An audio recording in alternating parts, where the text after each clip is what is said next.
حلوه قوي، اكله شتوي، حتى الحلو شتوي. احنا طبعا عارفين ان احنا في البرد، وشهر طوبه ده شهر يقطم المسمار من كتر البرد. فالنهارده احنا هنعمل اكله حلوه قوي.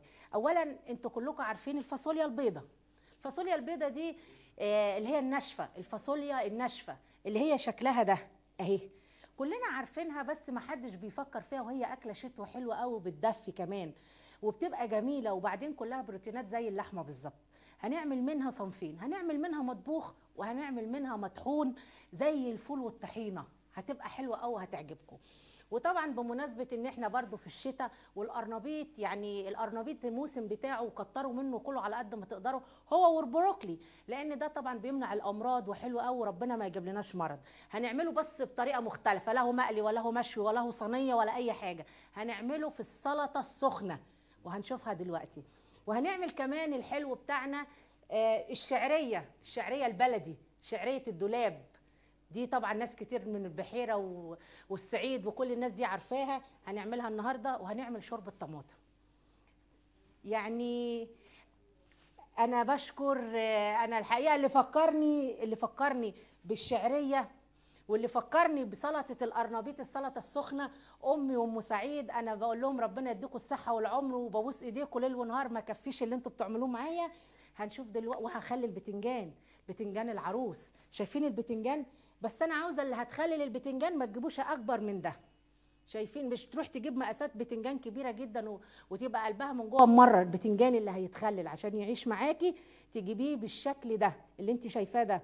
وكمان ما تحطيهوش ني عشان قلبه ما يبقاش اسود، لازم تاخدي له فوره غلوه زي انا ما عامله ده، ويكون مش مستوي، غلوه واحده عشان قلبه يفضل ابيض لما تخلليه.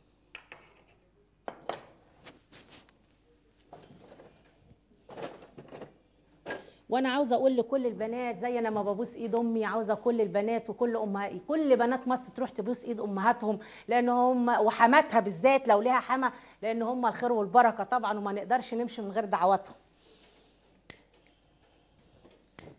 وطبعا الابناء انا ما بوصيهمش، لان طبعا لازم يكونوا بر بوالديهم. اول حاجه هنبدا بيها الفاصوليا. الفاصوليا زي ما انتم شايفين كده هتجيبيها وتنقيها، هي بتبقى لولي ابيض، بس في حاجه هتجيبيها وتنقيها وتبليها زي الفول بالظبط قبلها بيوم، يعني من بالليل على الاقل، لانها بتبقى ناشفه قوي، ممكن تاخد سوا كتير عن اللوبيا كمان والفول.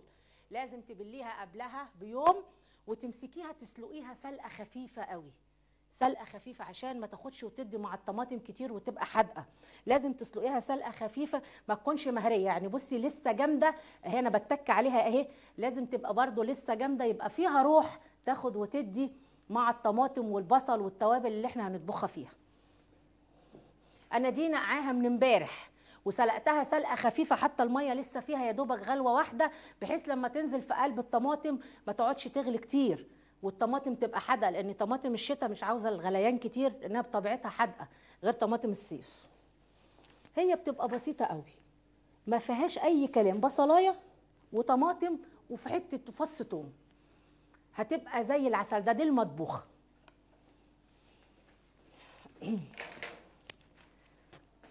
هتحطي معلقه سمنه او زيت حسب امكانياتك، زي ما تحبي مش هتفرق.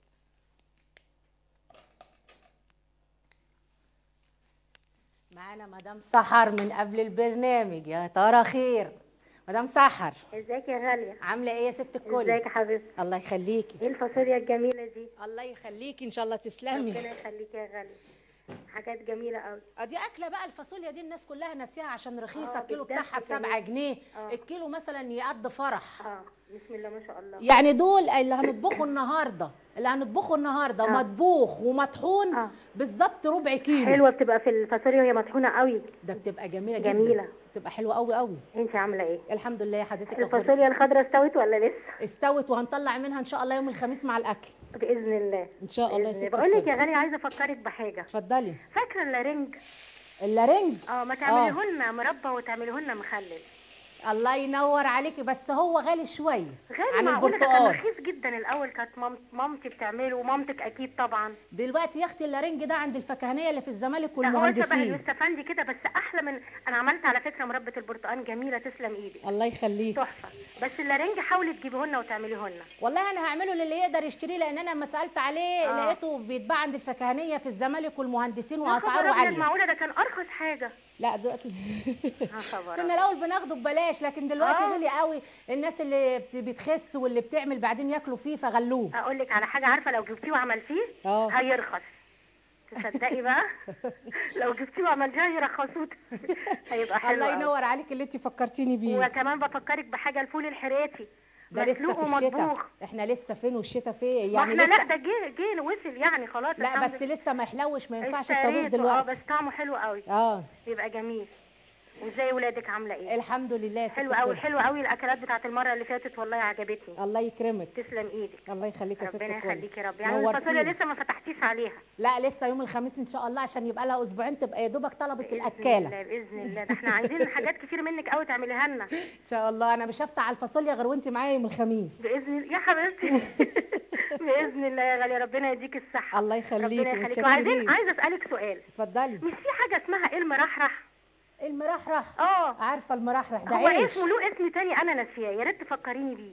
في ناس يقولوا عليه بالتاو. بالظبط انا ناسيه. ايوه كده يا غاليه، بس الله ينور عليك. في بالتاو زي القرص طري، وفي لا هو كبير كده بس على فكره طعمه حلو. ما انا عارفه، في ناس يقولوا عليه بالتاو وفي ناس يقولوا عليه مرحرح. هو عيش كبير كده. قولي لنا عليه برضه يا غاليه، يعني حاولي تجيبي لنا الحاجات دي تقولي لنا عليها. حاضر يا ست الكل. بس ده على فكره ما بتخبص المرحرح غير الشملوله. ما انت شملوله وانت هتعلموها لنا. ده بيترحى على على 6 مرحرحات كده. بس بيبقى طعمه حلو قوي. ده كان جدي بيجيبه لنا وهو جاي من المنيا. عينينا يا ست الكل، لما نجيب فرن اعمل لكم كل ده. ربنا يطول عمرك ويخليكي لينا يا غاليه. الله يخليك. معلش عايزه ابعت سلام بقى للناس اللي حياتني وما عرفتش اوصل للبرنامج عشان ابعت له. يا ستي ابو سلام عمرو بقى والاستاذ عصمت حبيب الملايين. ايوه. ومدام امال اللي انا شفتها في الحفله حبيبتي من فيصل. وبحيي بقى الشيخ عبد الله اللي حياني في الحلقه اللي كان فيها مربى البرتقال. ايوه. وبقول له ميرسي ليك وربنا يخليك.